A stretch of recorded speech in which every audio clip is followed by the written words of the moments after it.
Ususe inkulumo uMthandeni Mfokamanqele ephejini lakhe Facebook ngepost ekade ipostile ngo-Ayanda Msweli. Kule post uMthandeni bekade poste isithombe sika-Ayanda Msweli wabhala ukuthi RIP. Yabona ingane zakwethu ngizoyithinta le bengaqondile ukuyithinta kodwa ngizose ngiyithinta nje. Yabona Red Nation ngiyanazi ukuthi niyathembela uMthandeni, niyakukholela kuMthandeni, niyamthanda uMthandeni, niyawuthanda umsebenzi wakhe. Niyofala kafa khona naye.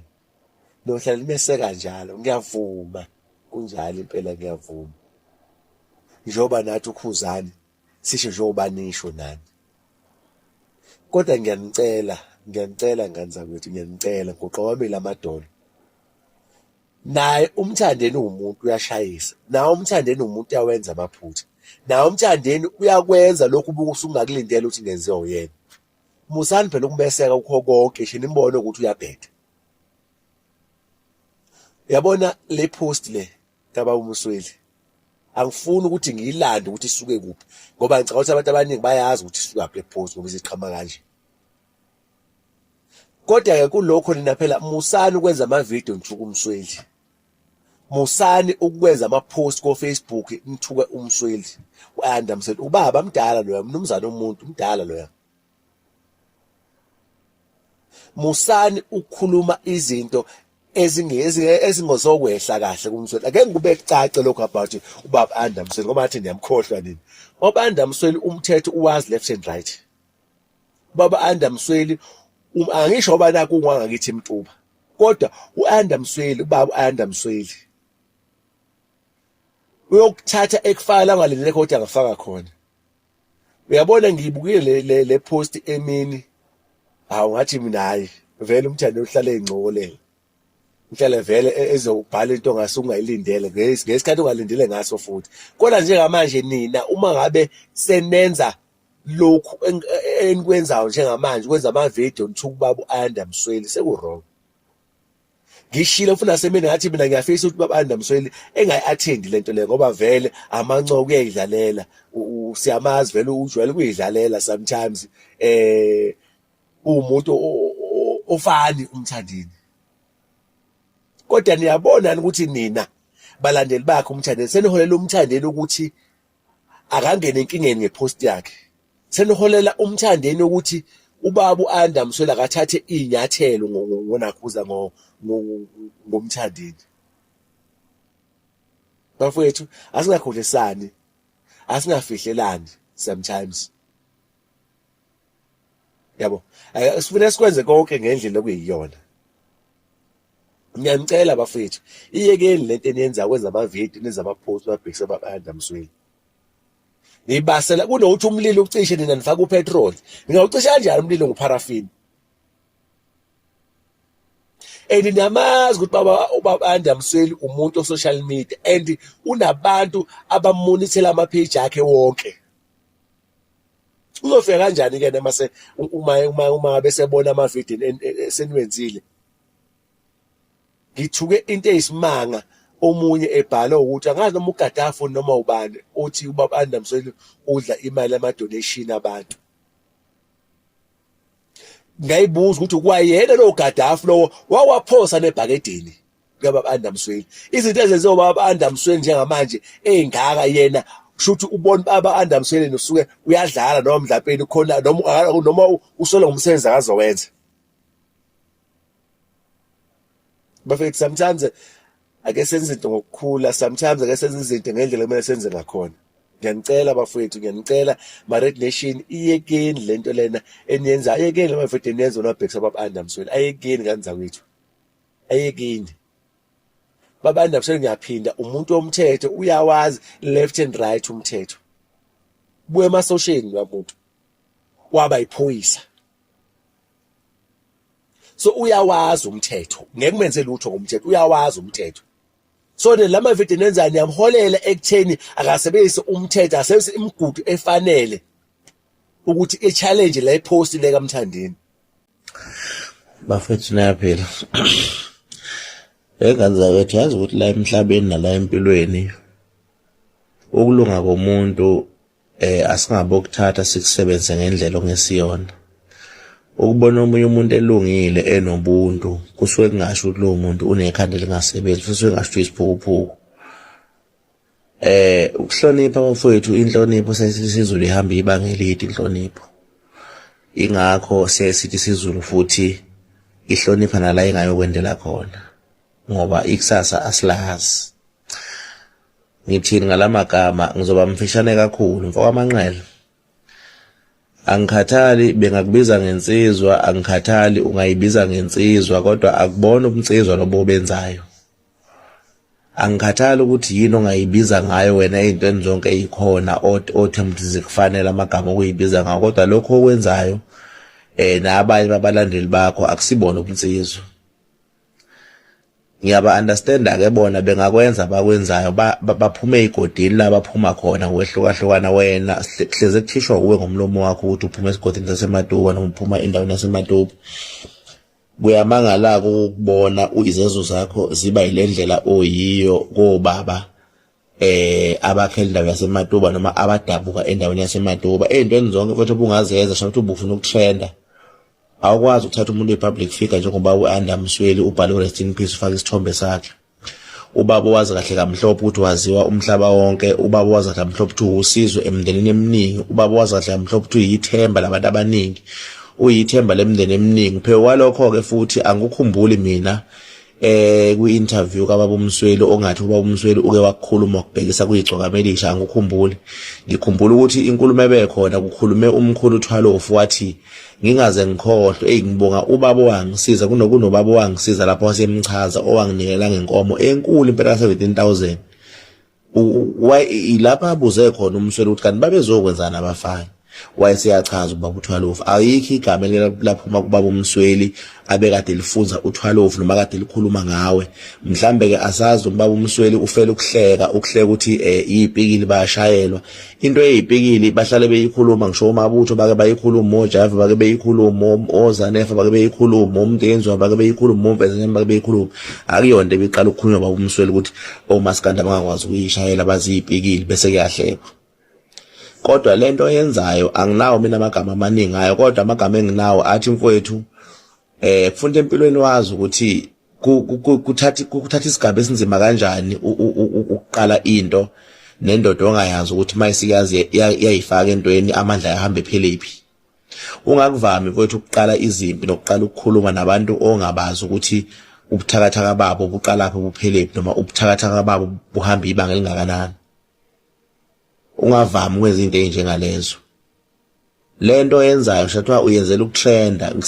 Mina nje ngiyakunderstanda ukuthi umuntu oketrende nangento esuke ingabonakala ukuthi ingatrendisa, ngoba ngiyakhumbula even emngcwabeni kufihla umama uMashando wathi it is nice to be here. Kwatrenda kwamnandi. Kwakulungile ke lokho ngoba ukushisa idini lakho uyisho kuyilungu lakho lomndeni. Kodwa kusukela umuntu wakho omunye umuzi uthatha isithombe sakho usifake uthi rest in peace bese uyadelete after ama minute awu7 or awu8. Ayikho right lento oyenzayo. Bengakutshela abangani abalandeli bakho bethu uyinsizwa amanqele, uyinsizwa amanqele, akubona umnsizwa lento oyenzayo. Ukungahloniphi mfethu. Kakhulu ngoba mina ngilikhumbula igama lokungahloniphi eliphume kubaba uMsweli noma igama eliphume kubaba uMsweli ebelijivaza wena nesithunzi sakho namandla akho angilikhumbuli. Mhlambe likhona wena mfethu luzwile imini engalibonanga noma engalizwanga leya interview, kodwa angilikhumbuli mina igama lapha obekuthiwa beliphoqa umthandeni okuthiwa lukhulunywa uMsweli. Angilikhumbuli. Kodwa ke ubaba uMsweli ubaba omdala esimthembayo siyakwethemba nongalo ukuthi awuyona indoda ezamazamiseka kalula. Eziningi izimpi nezinto osuyinqobile sibuka sikhona okufanele ngabe zakuthena amandla zakuwisa phansi, kodwa kwalokhu umile njalo. Ezinye zeyibonelo siyithathile kuwe siyisebenzisa empilweni manje ziyasisebenzela. Siyacela nje baba ukuthi noma wathi waqhamuka siphi isivunguvungu kodwa ungavumi ukuwa. Lokhu okade waqala kahle ukusiza abantu awuqali ngayo umkhulu uThwalofu. So ke siyacela baba ukuthi ungahlehli. Nomkhulu uThwalofu useyomunye wabantu osuyithemba lakho ukuthi uyishintsha impilo yakhe. So nje siyacela baba noma wathi ngabe uyabona ukuthi lezi imvula zokungahloniphi zikunetha kangakanani, kodwa ubeke nje ukuthi uNkulunkulu kubeke ngokwazi la kubeke khona uNkulunkulu oyophendula uNkulunkulu wethembile nje bekubeke kule position okuyo. Siyakhumbula ukuthi uke wazi wacishwa lahlela umsebenzi wakho ngenxa yokuthanda abantu base South Africa. So ke akancane sengaqhamuka izinkulumo manje eqhamuka kubantu abangamazi umuntu omdala sisenze sibone ngathi khona ibala elikhona kuwe. So nje ungadiki ibali longalo baningi abantu oyithemba labo sonke uyithemba kithi le South Africa. Sonke uyisibonelo ukuthi siyabukela kuwe so ke siyakwethemba amandla akho siyakwethemba kakhulu. Okunye nokunye siyacela ukuthi ubhekise ikhanda phansi kube ngathi awukuzwa khona ukuzwa kunjalo. Kodwa nje ke siyakwethemba nongalo. Yabona ke bafethu le ngizoyikhuluma iqonde le nizoxola futhi ngoba le video ngempela angizile kuzoncenga umuntu nokuzomasaja ama feelings omuntu. Musani ke into engayijoinela umaskandi kakhulu ku TikTok ile kuzocorrect abantu abafunza abantu okungeyona. Ku TikTok ungakuthathi ngokuthi uyazi ukuthi ivoice yakho emphakathini yezwakala, uyazi ukuthi abantu ivoice yakho bayakholela, uyazi ukuthi abantu mawuzokhuluma basuke bezozwa, ebese ukhuluma into okusuke engasiyona. Ibhakede lika Ayanda Msweli, it is not about abantu bakaMthandeni. Futhi ibhakede lika Ayanda Msweli alikaze lisungulwe ngesandla sabalandeli bakaMthandeni. Futhi ibhakede lika Baba Ayanda Msweli angeke laqedwa isandla sabalandeli bakaMthandeni ngoba asikwazi abake bakwenza vele. Angikhulumi ngabantu aphambana nabo uMsweli beyihambele emgwaqeni, ngikhuluma ngomuntu osuke segqoka iskipa esethi mina ngiyi-Red Nation. Angeke silokhu sithuswa yibo noma angeke lekhe thuswa yabo Ayanda Msweli ukuthi kophela ibhakede ezif sake sabona abalandeli begcwamele bethi sicela uMsweli adlule ngapha siyibranch ukuthi sifuna uzofaka ebhakedeni. Asikaze sikubone lokho Thumbu usana ukufunza abantu okungeyona. Akakaze ubaba Ayanda Msweli asukele umalume kaSigwebo ambuze ngomthandeni ubaba uThwalofu othenga sizwa usibanibani ngihlaselwe ubani. Musana ukufunza abantu ongeyona nihambe nithi ubembuzelani. 3 yekani ukuhambe nithi bekungafanele uAyanda Msweli ayilapha baya bafike benzana omthandeni yini abafike bayenza baya bafike benzana babezombona bezothini no ngizwe babezokwenza manje ngababuza namhlanje nina bengathi babeyokwenzani bafike bashiyana kuThwalofu ayizomphilisa yini abayenza uThwalofu udle ukuthi kade bezombona yini ngoba babeze lapha ngenhloso yokuzoshutha ireality show lapha befuna lamagama azophuma emlonyeni wekhehle lithi siyakubeka njengenkosi ukuze abuye azohlabekisa abahlabekisayo yini abake bayinika uThwalofu yini abayinika uThwalofu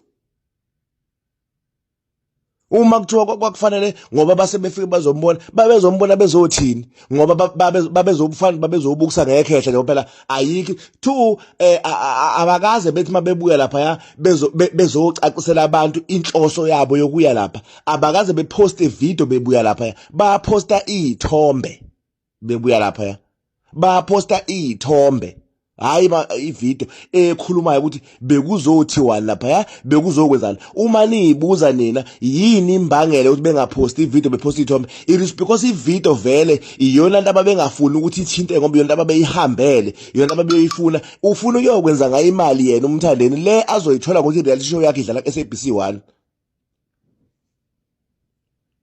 bese kufanele kuthiwa abangayi abantu mina ngizoyikhuluma ke le ngoba ngiwomunye abantu abenza ivideo ngacela emphakathini ngathi bafowethu ngicela kusukunyela ubaba uThwalofu kwaba ngaba namandla ngithe mangibona kuvela uNongalo evela ukuthi inkosi yasobuka yakaMthetho imthumile ngajabula ngoba ngikukhumbulile ukuthi nami ngiwomunye wabantu becela ubaba uThwalofu futhi akasukunyelwe sekuzothiwa bekufanele kungayiwa ngoba kanti uyini umthandeli la emhlabeni sefanele ama content bese kuthiwa bekufanele ngayi ngoba bese belela lefela yokwenzana ngokumupha amakepisi edobs amabili udla amakepisi edobs noThwalofu musana ukunabulisa umthandeli nje ebheda bafethu msana nje umthandeli nje ebheda lokhu nemnabukelisela lokhu nichaza nithi kophela ibhakede ninamapha amandla ebhakede likaMsweli lonke lezi zinto ezingaka isizwe ibhakede likaMsweli nani kuphi njengabalandeli bamthandeni nijwayela ukuncengwa nabe kuthiwa ucansi nizoncenga lokuthiwa ama Red Nation okunuka yini ninasiphi nje isandla kuleli abhake sengaze niphimisela amagama ukuthi lingaphela ngenxa yenu liphela ngenxa yenu nina yiphi ingxenye kulo nina yiphi ingxenye kulo ngoba ngineshow ukuthi laba abaphimisela lingaphela ilaba bangaze befake nje isent laba bake kwenzeka bahlangana noMsweli abanemiqondo esebenzayo ngeke ubezwe bekhuluma lawo masimba lawo Sefana kunimasaja ngoba lokhu befana ngasayo ngoba kwase umthande eyokwenzana ngoba wayeyoshuthi reality show umthande lapha engalitshelanga futhi nekhehla kwayena usigwebe engamtshelile ukuthi uyoshuthi reality show lapha ya wayemtshelile yini ngoba ufana umuntu owahambe wayokweba ngoba kuwakukweba lokho ayokwenza ukuza kumuntu ungamtsheli inhloso yakho yokufika uzoqamba bangufike ngenye indlela kanti uzokwenza okunye wena kufana nokweba lento abayenza lapho ubuqili kahle kahle ubuqili ngoba akaze alitshele leyakhehla lomndeni walo ukuthi uzobashutha uzobakhipha kwi-TV akaze abatshele lokho kwase kufanele manje silalele iy'thombe ziyakhuluma yini iy'thombe ubani onevidiyo eyapostwa umthandeni esuka lapho obuka ubani onevidiyo ethi nathi ividiyo sambona ipostile ubani ngoba waposta iy'thombe ubani onevidiyo sekufanele manje umuntu omdala angasizakali ngoba kwakuye umthandeni eyokwenzana ngoba wayeshuthi reality show kade idlala izolo sekuphelile uzobuyela eyokwenzana ngoba igazi ayelimunca njengemphungulu wafika limunca waqeda uzobuyela eyokwenzana yoliphimisa futhi ngani sewalimunca wadlula nje vele sena lokhu ndlala ngomuntu omdala ukuthi umsweli uzolisithi unemizwe ethini umsweli ukwamfunza yiphi inkulumo umsweli sekufuna abantu bephile ngekhontolwa yini ukuthi fanele bengahleki ngasiphi isikhathi behlekene ngasiphi isikhathi sizoba khona kodwa isibonelo ilokho nje kumele nikugade isibonelo sizoba khona thina sizodila nani siyazazi mhlawumbe ubaba umsweli yena ngoba umuntu omdala obhene into eyiningi thina siyodila nani siyanazi asinandaba nje nani asinandaba niza asinandaba siflathele asinandaba sinibhekile asinandaba nje nani ningazoxhaphaza abantu sefa abantu manje bephile into ethandwa abalandeli bakamthandeni na social media kahleni nina ningazokhipha enga yokwehluleka nikhiphele kubantu abarong nina Ninezinto eziningi ezingihlula ukuzenza la okumele benazenza limele iqhawe lizinehlule sekolokho kungamele senonamathela hayi kahleni nini kahleni nje sodlala nina phela